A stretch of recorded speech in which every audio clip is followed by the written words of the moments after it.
Hey, welcome back to the Invisible Strength Podcast. Today, Chris and I are talking with Meredith Orlowski. She is a functional medicine practitioner and a health coach. She's also the founder of Root to Leaf Wellness. She's been diving deep into a very important conversation that hasn't been talked about enough, and that is the connection between stress, trauma, and chronic illness, especially autoimmune conditions. Today, we'll unpack how emotional stress affects the body, what trauma really means, that big word that can mean very different things depending on what we're talking about and how we think about it. And lastly, how can we start to heal from the inside out? Meredith, thanks so much for joining us and having this very important conversation with us today. Thanks, Karen, and thanks, Chris. I'm really excited. As you said, I think the more we talk about this, it's only going to help more people because it's really still a lot more overlooked than when you're in this space. You assume more people know about it and you realize that there's really not enough awareness around this. And there's such a huge connection between our emotional and spiritual life and the physical manifestations that we see in our body, and especially in terms of autoimmunity and chronic disease in general. Absolutely. So, starting off thinking about the role of trauma, there's so many conversations that Karen and I have with folks in the autoimmune community where, we really try to make sense of what happened to us. We remember almost like the life before and the life after. And I think understanding our diagnosis process and the journey of trying to make a new normal and understanding that the old normal is gone is a very traumatic circumstance. So can you help us understand what trauma, what we want to think of as like small t trauma, not just like one giant episode, but, everyday life, chronic work stress, people pleasing, relationship strain. Help us understand what that small t trauma is like and the implications of it. Yeah. And I love what you bring up, that being diagnosed with something scary is in itself something traumatic. And I think, we've known for a long time that trauma influences the way that our brains respond. And, obviously it has effects that go long past that event. And so trauma is going to fundamentally change how your nervous system responds, your stress hormone patterns, and your immune cell behavior. And, like you said, we tend to think of like the big T traumas, right? We think of accidents, violence, abuse, and rightly so. But as you said, we need to go broader. We need to cast a wider net for this. So, a trauma is something deeply distressing or overwhelming, right? So it can be an event or a series of events that cause significant psychological and emotional distress. And I'll explain a little bit more about that too. But again, it leaves a lasting negative impact on your life. And it can be something like a physical injury. So this could be an accident. This could be violence, but also surgeries. So if you've had multiple surgeries, that is very traumatic on your body as well, right? Other types of trauma would be something emotional. So this could be witnessing something really frightening or overwhelming. This could be experiencing or witnessing abuse, whether it's emotional or physical abuse. This could be loss of a loved one. And we think of a lot of the symptoms of trauma, we think of them more mental, right? And so that's what we're going to kind of try to change that direction today. So we often think of anxiety, depression, PTSD, having difficulty concentrating, flashbacks, hypervigilance, which that's going to be a really big bullet point there for the immune system. But what is less discussed is the connection between trauma and stress and the physical disease, and especially autoimmunity. This is going to be a big word I'm about to say, so hopefully I'll be able to say it right, and then we'll use an acronym. But one of the ways that our brain and our nervous system and our immune organs all are joined up, because of course we're a whole, right? We think of ourselves in parts, but we're really operating as a whole, right? And one of those systems is called the psychoneuroimmunoendocrine system. And so from now on, we're going to say PNEI, okay? And this is just a way that the body has to kind of cohesively recognize dangers and threats, whether they're inside or outside.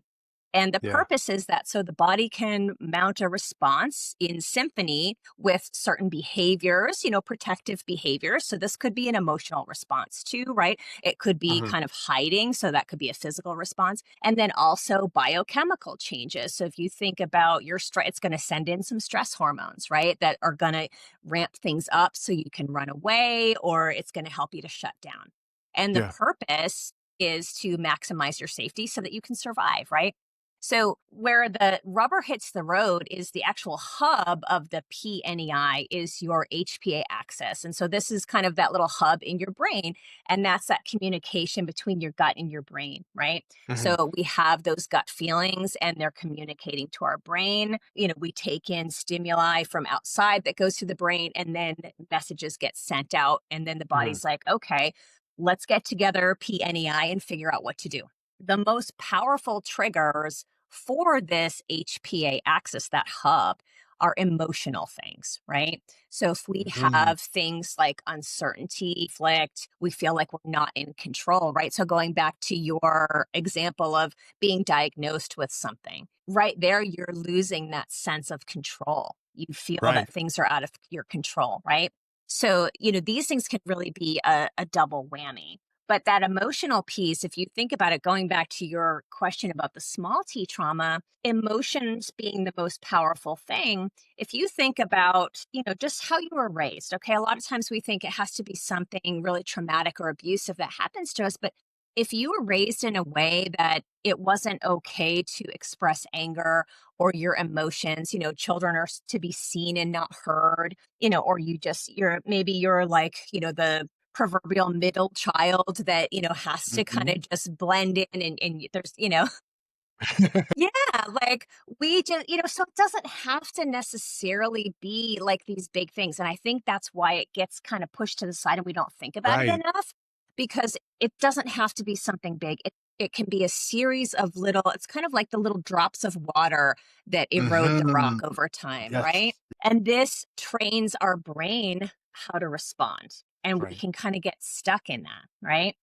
So I just said a lot. So I'm going to pause there if there's any questions that you guys or any thoughts that you had that came up before I could go on and on. I think what I really appreciate is that you're lifting this up because, especially when we talk about trauma, like I'll never forget as a child saying to a teacher, I think it was like fourth or fifth grade, and I said, they were like, "What's wrong, Christopher?" I was like, "I just feel very stressed," and they started to laugh. They're like, "What do you know about stress? You don't have bills to pay and all these things." But like even at that young age, I knew to articulate that I was not in harmony. Mm. Something was wrong. I didn't know exactly what was wrong, but I knew I wasn't completely whole in that moment.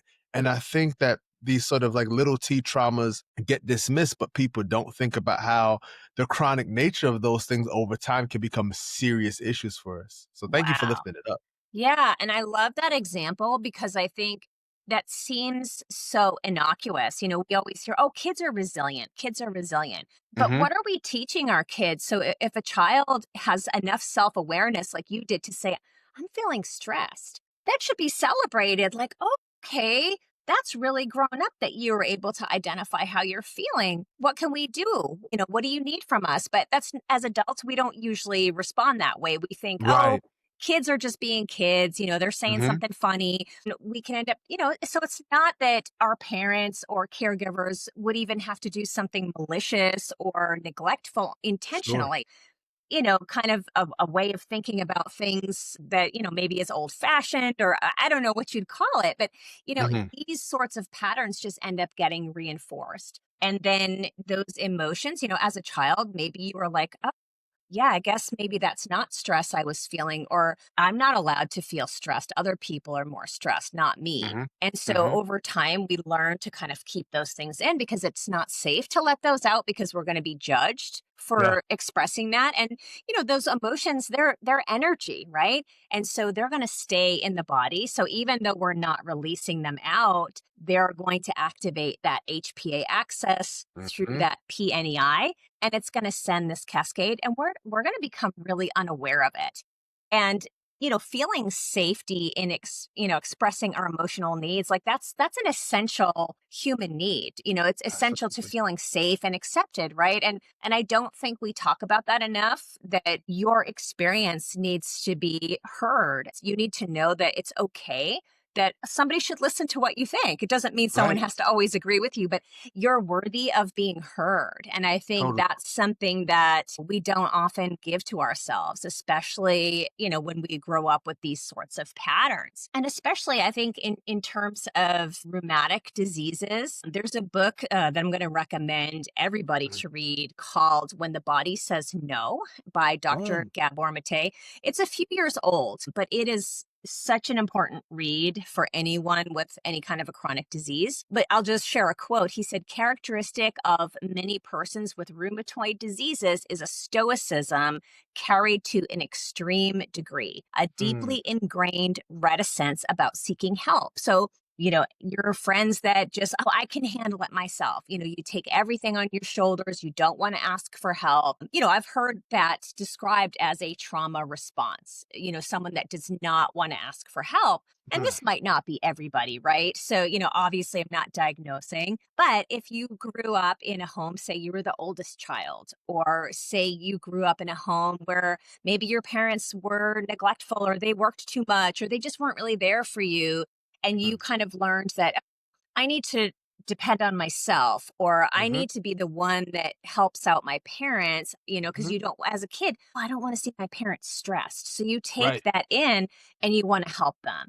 So, I hope it's clear that, these are all things that we would consider, quote unquote, in a normal upbringing. This is not necessarily something that is one of those big T's, but they still Mhm. have these profound effects, and Yeah. they actually wire your brain a certain way. So as we develop these sorts of beliefs about, is it safe to express my emotions? Is it okay to let it out? Do I have to deny myself?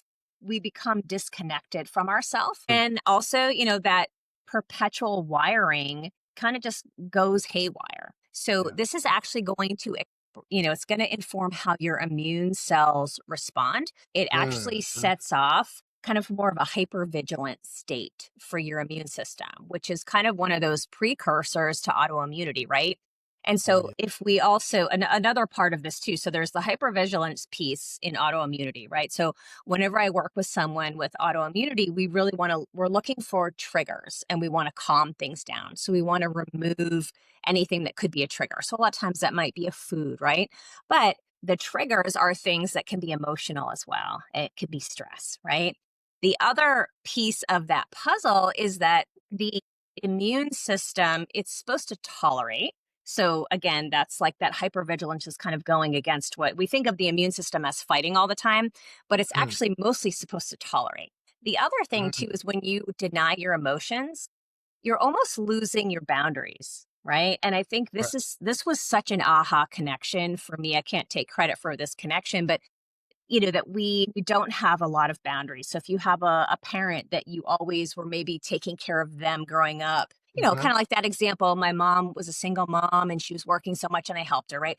That those boundaries get blurred between you Yeah. and your mom because your value became wrapped up in being of service to your Mhm. mom. So if Mhm. you think about that in terms of your immune system as well, it's really fascinating that, those lines are getting blurred in your immune system also, that it doesn't recognize self versus non-self anymore. Yeah, pretty Wow. wild. You bring up a lot of great points, especially with those examples earlier, as far as like they don't seem traumatic by Mhm. any means. You have this maybe not great supportive conversation, and you're like, okay, whatever, move on, and I won't express that going forward.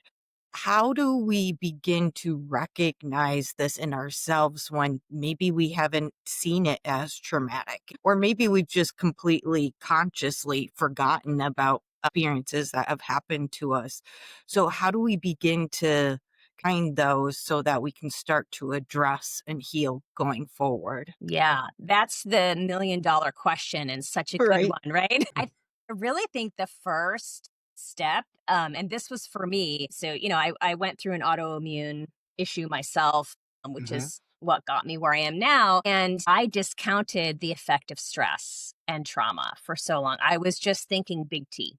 I was like, oh, that's not me. So I think the first step is you have to admit that at least there's a possibility that stress or trauma is playing a bigger role than you might think. Some people may benefit, depending on your situation, right? So if you're aware that you did have some really bad stuff happen, then I would say find a therapist for yourself. Find a coach. If it's, a coach is not going to be like a therapist for trauma, but I mean, if it's more like stress related, then a coach might be a good fit for you. And then if you could have them help you build awareness, because we're not, if we're not used to feeling connected to ourselves, like you said, Karen, like maybe I don't even know where to start because I'm so used to just dismissing these things.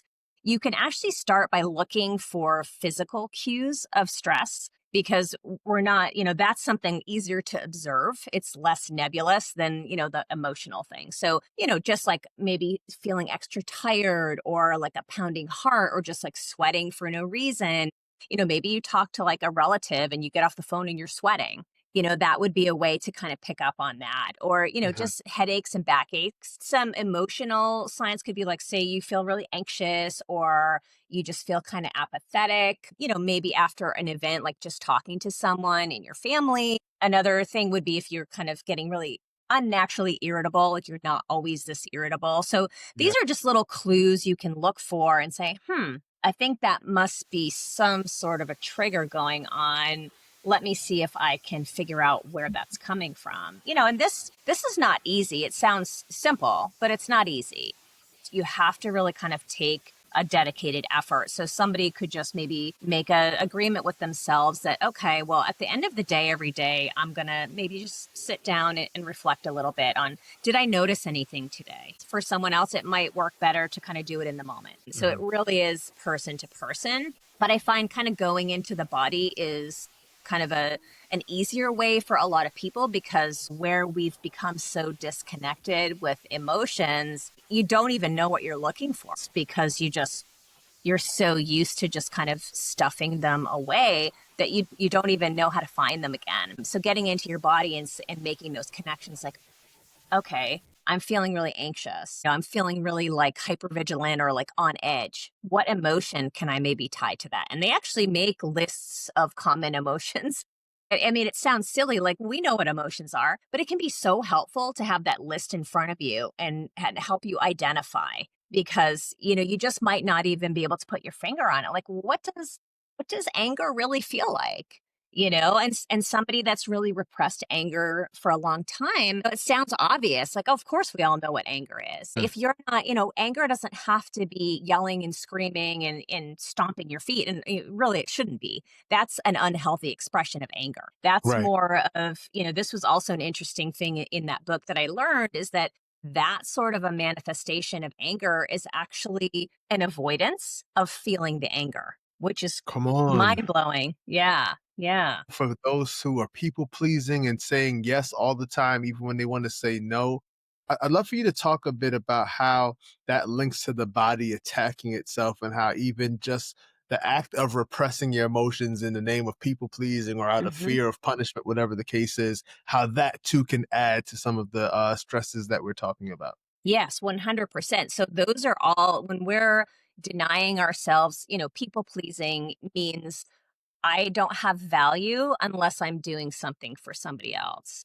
And repressing emotions, I am keeping those things in. So as we were saying earlier, like emotions are energy. And they elicit that response. So whether we acknowledge them and let them out or not doesn't matter in terms of our brain. It's still going to send that same message. And it's actually more harmful when we're keeping it in. So it's almost like, if you can release that energy, then it's going to dissipate. So same thing with the anger. If you can sit with it and feel it, it will dissipate, right? I've lost my train of thought. What was your question? I'm sorry. No. It was essentially thinking about the people who are always saying yes. They're saying yes to, the job. They're saying yes, in their families, in their community, their obligations. Even when they're tired, they're like, oh, sure, I'll pick you up from the airport. That's no problem. Even though they're exhausted. Yeah. Like, talk about the act of repressing those emotions, not being able to, whether it's out of fear or anxiety, like always repressing their emotions, how that also adds to the body attacking itself. Right. Okay. Yes. So it's the same mechanism. It's still going to activate that HPA axis, which is going to set off that PNEI, which is going to Hmm. affect your immune system, your hormones, all of that stuff. Right. And Yeah. so what that's going to do is that's going to set off that hypervigilance to your immune system. And then that's going to trigger, your immune system is going to inappropriately attack, right? If Yeah. you add to that, another facet, if somebody is just chronically helping other people at the expense of themselves and not taking care of themselves, Hmm. that adds, fuel to that fire as well, because Yeah. you're depleting yourself. You're not Yeah. resting, you're not taking care of yourself. And I could even add a third facet, those kinds of stress emotions, I focus a lot on gut health in my work, and one of the such a boring basic thing is we have to digest our food. And if you're Yes. stressed, you're not digesting your food. You're not Yes. getting nutrients. And if you're not getting the nutrients, your body doesn't have the nutrients to function optimally. And it's going to start sacrificing things to just keep Yeah. you alive. It's going to be like on bare minimum. So there can be a lot kind of wrapped up in it. But I think the important thing here is to recognize that the emotional piece, this PNEI, the HPA axis, Mhm. all of this stuff needs to get taken care of before we do any physical stuff, or the physical interventions aren't going to work, or they'll only go so far, right? Right. So Right. that's really what, besides my own personal experience, but like Hmm. working with people, that I kept seeing that over and over again, people that Of were course. ill, but I could see these same stress patterns that weren't being acknowledged. Just the mom signing up for every single volunteer thing, Mm. every single event in town, volunteering at this and doing favors for friends. And I need to have chickens and I like just everything, Yes. right? So real. It's a case Everybody on study. my street has chickens. Yeah. So, That's right.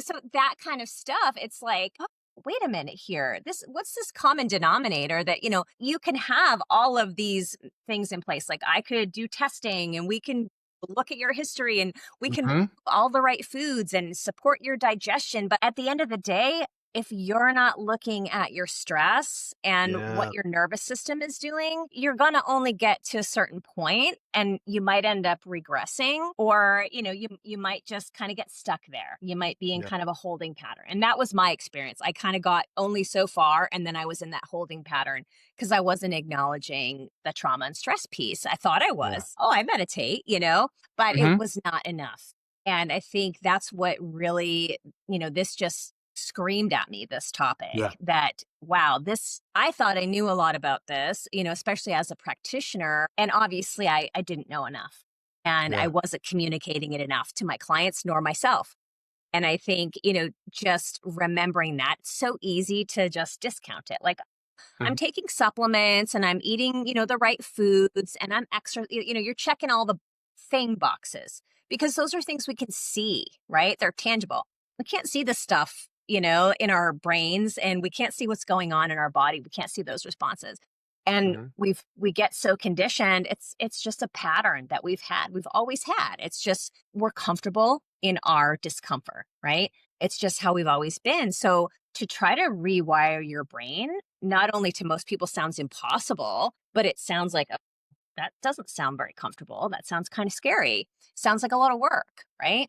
But Yeah. it's really just the same thing as any other intervention. Like you just have to say, okay, I'm just going to take some time and I'm going to take some baby steps. There are little things that you can do. So like we said about, just starting to get familiar with what the sensations are and what emotion.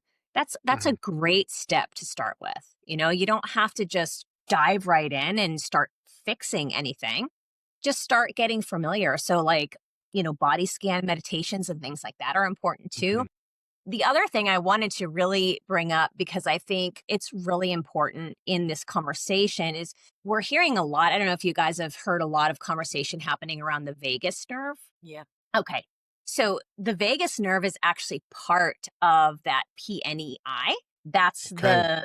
information superhighway. Okay. Mhm. And so your vagus nerve is the main communicator for those emotions. That's how that HPA axis sends out those messages, is through the Mhm. vagus nerve. Over time, when you have these chronic activations where it's just that chronic stress, chronic hypervigilance, your vagus nerve gets what's called low tone. And what that means is it kind of gets, I don't want to say petered out, but it just gets Mm. kind of, it's not able to bounce back. So Yeah. if you experience some stress, some chronic stress, over time, your nerve becomes less able to switch you back over to that calm state, the rest and Okay. digest state. And so we can often get into, if you have like trouble swallowing, right? A lot of people that are really stressed, they might mention, oh, I'm having trouble swallowing.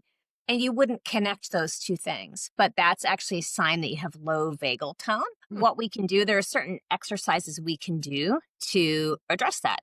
But even things like your digestive function is tied to your vagus nerve as well. So people that have chronic constipation, that can also result from that low vagal tone. So, there are Understood. different signs, you could Google it and look at the signs for it. But I think, that's a really big part of that conversation. I'm glad it's getting more attention now, but I Right. think that's really what's going on there.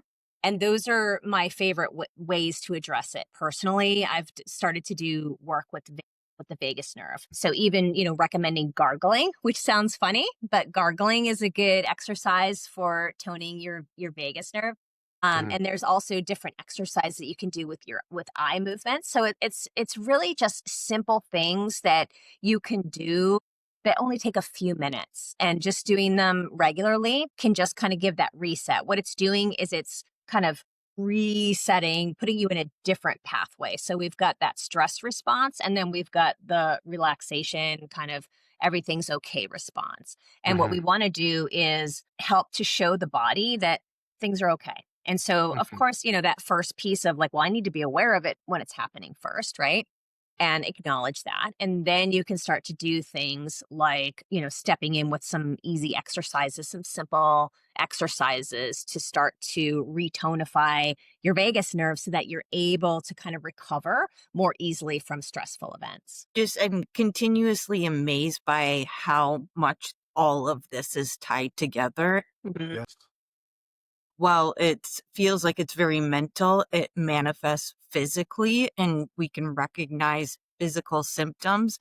And I think that's just such an important tool to be able to check in with yourself and just taking that brief pause moment to make sure that we're understanding how we're feeling and potentially why we're feeling that way. I think we're so distracted by phones and notifications that even just taking that maybe 10-second breather, 15-second can be challenging for some, but what a invaluable tool to be able to kind of check in with yourself and manage your stress. Meredith, one thing I wanted to ask about, because can be a lot of emotional, physical trauma that come with autoimmune diseases.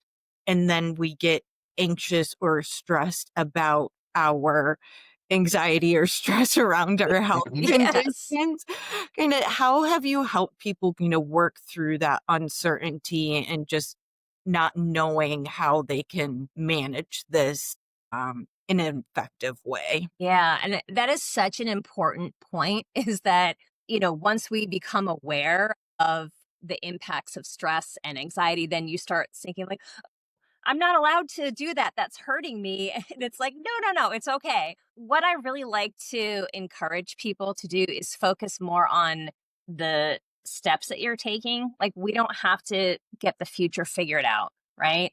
It's really easy to focus on, bad things in the future. And that's, that is what anxiety is, right? I mean, it's like that unknown. So it's kind of like that dark closet when you're a little kid. It's scary because it's dark and you don't know what's in there. And so, that's really the thing that I like to underline is like the unknown is what makes it scary. So we're never going to know what happens in the future. But what we can focus on is what am I doing right now to take care of myself? And I think, too, an important thing is getting out ahead of those feelings by making sure you're supporting yourself, whether that's through prayer or meditation or, whatever your spiritual practice of choice is. Yoga is wonderful for that, as well as the vagus nerve. So that's kind of a double benefit to that. But I really think we just kind of have to not deny the future, but let's try to choose to focus on what's good today that we're doing. I appreciate that. One thing that's really helped me is starting to journal, and that has really helped me slow down and reflect of what happened today, what can you do better tomorrow, and you just start to better understand yourself and your feelings. And then it actually gave me a sense of control. It's like, okay, now I'm reflective enough that I'm realizing what I want to focus on tomorrow and work on. And so it really kind of forced me to stay present, which I struggled with previously. I love that, Karen. I think that's so important because, like, it's like with the thoughts in our head, too. It's the same thing as that dark closet. When they're just swirling around, it feels overwhelming. We feel like we don't have that sense of control. We just feel like, everything is running away. It feels stressful and overwhelming. And when you put it on paper, you're able to say, oh, okay, that's what that is. It makes it more finite and doesn't have as much power on paper for some reason. And I'm so glad that has been so helpful for you because, a lot of people resist journaling and I understand. It is a little bit of a commitment, but I don't think I've ever heard anyone that committed to it that didn't find enormous benefit. So, I'm one of those people that resists journaling. I do it from time to time. And whatever I do, I'm like, oh, this is so helpful. Why don't I do this more? But, it's just, we all have to find our own things that help us along the way. So there's really there's no right way to do it. And I don't want anyone to think like if they don't do certain things that they're not going to find something for them, because that's what's so cool about this is where we all have our own unique road and you're going to, the right things will come to you if you're looking for them. For sure. Appreciate that so much. I was gonna say I just really appreciate the ways in which Meredith you're offering ways for us to slow down because even going back to what you were saying about digestion, I thought about as both a parent and a teacher how little time kids have in school to eat and how little time like even teachers have to eat. Like so you're not able to do the proper chewing and therefore proper digesting if you have such a lunchtime and like, oh, I have to like work through lunch. Like so many people work through lunch Yeah. and do all these activities that we're just running. And then we're wondering why we're seeing things like the prolific numbers of folks in the US living with autoimmune condition rise because we haven't allowed our cultural rhythms to slow down enough so we can do these healthy practices. I'd imagine a lot of folks who are anti-journaling are like, I don't have time to journal. Oh, yeah. Yep. So can you just speak to like the importance of us just slowing down because I feel like that's a key tool in a toolkit to fight all of what we're talking about today. Yeah. And it just made me think too of what you were saying, Karen, about the phones and all the distractions, right? One of the most common things I see in all of us that think we don't have time for things is all the time that we're wasting. It's just you don't realize, oh, I'm looking at Facebook for 5 minutes or I'm reading my email or, there's so many different things. They easily add up. And then, you can get sucked into things too. And I think really it comes down to intention. If you can start to have a culture of intention for your day, and say, okay, this is my time. Because, if you think about, there are people that are crazy successful out in the world and they're doing a million things. They have just as much time as we do, right? Somehow they're getting more out of their time. And I'm not saying, we have to be crazy overachievers, because we want to slow down. But I am saying, flipping that over a little bit and saying, okay, well, if I can be intentional about my day, what are the necessities that I have to do and how can I fit these necessities in and make sure I prioritize those? So whether it's, okay, obviously a kid in school doesn't get to decide how much lunch time they have. And I agree with you because I remember with my kids, I was shocked that how little time they have to actually eat. they come home with their lunch not eaten because they wanted to Right. talk to their I was talking to my friend and then the bell rang. It's like Yes. they didn't Yes. eat. Yeah. So, it's really, that's the kind of stuff. But as a parent, you can call the school and say, hey, is there anything we can do to make this a little bit better for the kids? And here's why that's important.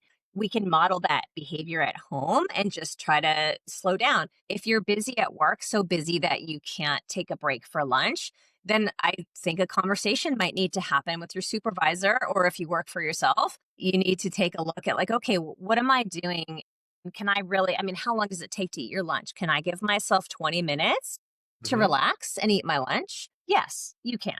And you should. And just looking at the value of it, right? Because if you think about it in terms of just getting swept up in your day, I don't have time to eat. I'm just going to wolf it down while I'm sitting at my computer. What you're losing out on is you're losing out on the value of the nutrition, and you're actually doing harm because that undigested, that food that's hard to digest, that could end Mhm. up being a trigger for your immune system too. So even if you're eating Totally. this perfect, like autoimmune diet, if you're eating it too fast and it's not digesting, then you can create more triggers as well. So I think Mhm. and I'm not saying that to scare anybody. I just think, sometimes we have to be reminded that slowing down when you're eating, slowing down in general, it doesn't mean you're being lazy or doing nothing. You actually have to do that. Your body needs that rest. We can't just go, go, go, go. We weren't designed that way. We're meant to have like short bursts of like that stress. So like maybe think about it like sprinting to run away from a tiger. You get away and then everything resets. The problem now is kind of we're in that chronic where it doesn't really ever get totally shut off. It's Yeah. always there. And then you add to that. So somebody that maybe has a past history of, the small T or the big T trauma, you've got that where they've already got a certain program that predisposes them to have maybe a hypervigilant immune system. And now you add on to that they've got this really stressful life. So it's coming at you from all sides. Can you control what happened in your past? No, but you can control what your life looks like now. And I think a lot of times we think these things are out of our control, and they're really not. It just takes a Mhm. little courage to say, hey, I need things to be different so that I can be well. And that comes back to that autonomy and those boundaries, right? So setting emotional boundaries and physical boundaries, that's also going to inform your immune system, kind of tying that back to what we were talking about earlier. Those Mhm. those go together, right? So all of these things, they're so enmeshed that what you proclaim outside is what you're proclaiming inside as well. I wanted to highlight that piece of it because you can feel like you have so much going on that you do have to work through lunch. But I found that when I was actually able to implement boundaries and be very intentional with my time, I had more energy and could get more done throughout Yeah. the day simply because I was focused and I wasn't stressing myself out just trying to race through everything. So while it seems like taking 5-10 minutes can be a waste of time, it's actually giving more spoons back to yourself later in the day because you're not just continuously starving yourself of that much needed rest. Yeah. Oh, that's such a good point, and that's so Yeah. true. And the other part of that too that was a real eye opener for me is that when you're just running on stress and you're trying to multitask, you're actually less effective because again, our brains weren't designed that way. So your prefrontal cortex is not really firing on all cylinders. Obviously, I'm not a brain expert, but you're not thinking as clearly, you're going to make more mistakes. Yeah. So you're probably going to have to go back and fix things, which is going to take more time. So Mhm. I love that. Like to your point that yeah, it's like slowing down is not optional. It's actually going to make you more effective and you're going to feel better. So it's win-win. It's just changing that mindset of, well, I have to rush or I won't get it all done. It's like, no. What is that saying? Nature never hurries, but everything gets done. And it's pretty true. As cliche as it might sound, it's like, well, okay, maybe we can try to take that into our daily lives a little bit. At least give it a shot and see how you feel. Try it for a week and Yeah. see. And most likely you'll find yourself to be more productive and just to feel better. I Couldn't love that. agree more. And I strongly encourage people to try it because it was a game changer for me when I started Mm, Mhm. to make that shift. yeah. Meredith, this was such a insightful conversation. I so appreciate you sharing your expertise. Can you share where people can find and learn more about you and your work? Sure. So you can find me on my website. It's roottoleafwellness.com. I'm also on Instagram as Meredith FX Med Coach, and then I'm on Facebook as Root to Leaf Wellness also. Thank you. Be sure to check out invigorateyourjourney.com for more support and resources.